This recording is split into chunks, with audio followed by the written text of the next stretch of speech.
9th की कविता एक फूल की चाहत, जिसके कवि सियाराम शरण गुप्त जी हैं। इस कविता का भावार्थ समझाऊंगी तथा प्रश्नोत्तर पर चर्चा करूंगी। यह कविता छुआछूत यानी अनटचेबिलिटी की समस्या पर आधारित है।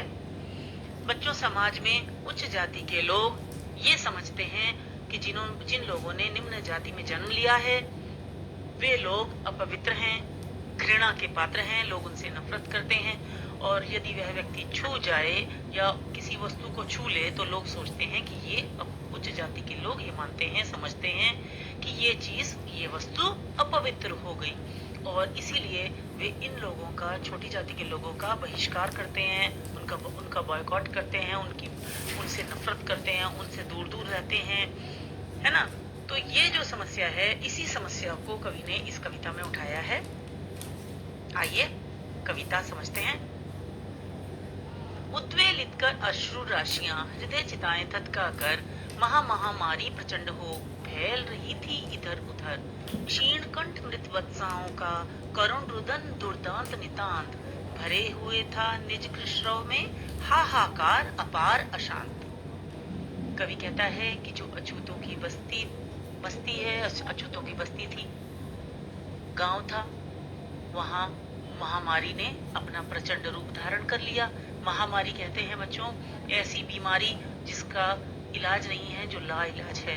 आज से 70-80 वर्ष पूर्व बहुत सी ऐसी बीमारियां थी जिनका इलाज संभव नहीं था। अब तो चिकित्सा में बहुत यानी कि मेडिकल साइंस ने बहुत ज्यादा तरक्की कर ली है, बहुत सारी बीमारियों का इलाज संभव हो पाया है।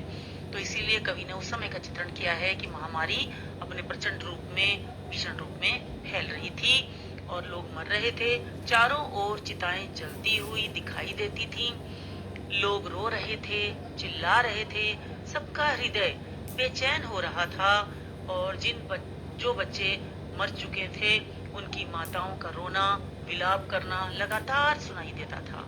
हर कोई व्यक्ति जो था वो दुखी नजर आ रहा था, सबकी आंखों से आंसू बह रहे थे। चारों ओर शोर और हाहाकार के बीच अनेक दुर्बल लोग दिखाई पड़ रहे थे।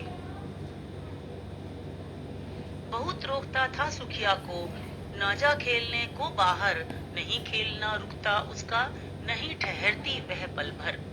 मेरा हृदय कांप उठता था, बाहर गई निहार उसे, यही मनाता था कि बचा लूं किसी भांति इस बार उसे।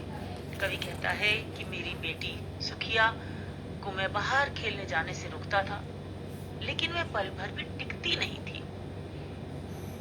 कवि कहता है कि उसकी बेटी बहुत शरारती थी, उसको खेलना बहुत अच्छा लगता था, वो टिककर बैठती नहीं थी, हमेशा खेलने भाग जाती थी बाहर।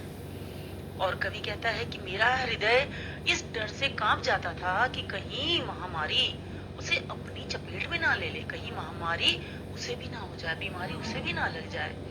और वो कहता है इसीलिए मैं कुछ क्षण के लिए बाहर जाता था, उसे देख आता था, तसल्ली कराता था कि वह ठीक है और कहता था, मैं अपने मन में यही प्रार्थना करता था कि किसी तरह इस बार वह बीमारी से बच जाए, बीमारी उसे अपनी चपेट में न ले।